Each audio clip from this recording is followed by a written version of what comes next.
waxa uu qalmi doontaa lacag $93,000 oo lacagta down payment-iga ah. maanta waxaan ku sheegi doonaa lacagtaas ayaa u qalmi doono imisa lacag ayaa u qalmi doontaa income-ka shuruudaha lagu xiri doono maxay tahay iyo magaalada ka iibsan kartaa county-ga guriga ka iibsan kartaa iyo lacagta ugu badan aad guriga ku raadsan kartaa maxay tahay iyo gurigaasi inaa ku noolaato ma loo baahan yahay waxaa soo dhan ka hadli doonaa laakiin fadlan na soo follow garee video-gan save gareyso asxaabtadan la sheegay insha Allah haddii aad guri iibsatay 3 sano la soo dhaafay laakiin gurigaasi aad dib u gaday hadda still lacagtan u qalmaysaa waxa u qalmaysaa at least $20,000 ayaa u qalmaysaa waa haddii 3 sano la soo dhaafay aad gurigaas ka sii gaday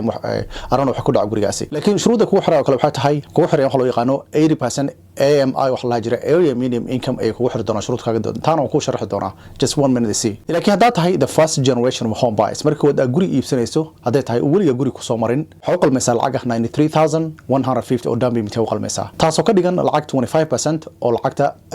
guriga qiimihiisa ah or basically purchase price ka waxaan ku cafinayaan 5% every year waxaan ku qaadan doontaa 20 sano haddii aan real example ku siiyo haddii maanta lacagtaasi ah ay ku cafiyaan $93,150 5% ku dhufato sanad walba waxay ku cafinayaan lacag $4,657.50 ku cafinayaan laakiin waa inaad ka hoos martaa 80% AMI haddii aad tahay hal qoys hal qof aatiin ilaa 3 qof aatiin qoyskiina haddii aad tihiin more than 4 people that you know household kiina uu yahay waxaa la rabaa at least 100% AMI gan inaad ka hoos martaan hadaan ku tusay in real life aan ku tusay waxaan ka hadlayaa AMI gan ku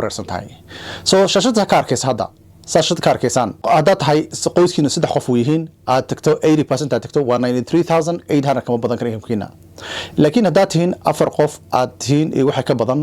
up to 100% ay ogolanayaan taa waxa tahay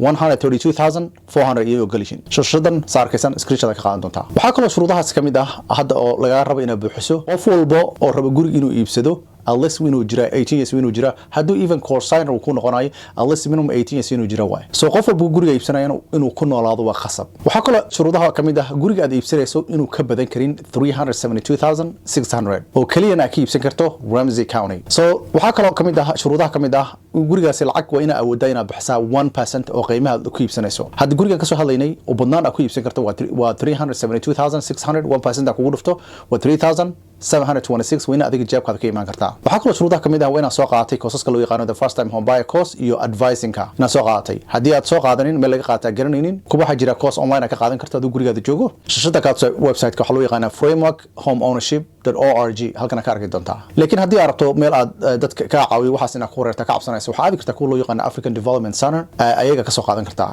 dad badan oo ka cabanaya waa arkay oo telefoonka ma qabtaan that's true like dhibaatada leedahay so mostly dadka administrator Somali u badan yihiin haddii rabto for advising inaad u baahan tahay website-kana aad kartaa loo yaqaan brginc.org shashada ka tusaya so basically advising ku siinayaan this is literally waxyaalaashan mostly waa free laakiin for the aan ka wada course-ka ah oo the first framework usually $75 way so like magaalada laga rabo inaad ka iibsato iyo county-ga waa only Ramsey County ka iibsan kartaa Ramsey County oo dhan mawdaha waa listiga hadda ku siin doona magaalooyinka ka iibsan doonto magaalooyinka hadda saarka shashada ka tusaya number 1 waa Arden Hills waa Falcon Heights waa Gem Lake Lowdale waa Lower Canada Maplewood Mounds View New Brighton North Oaks Roseville St. Anthony Shoreview Van Nuys Heights Waipea Lake and Waipea Township magaalooyinkan kaliya ayaa ka iibsan kartaa so magaalooyin kale aad ka iibsan karto marna si daro waxaan u qalmaysaa up to $93,150 haddii aad rabto in aan arrintan anaga ka caawino me and my team aan ku apply garin lacagtan down payment-iga numberkayga shada ka heli doontaa oo hadda shada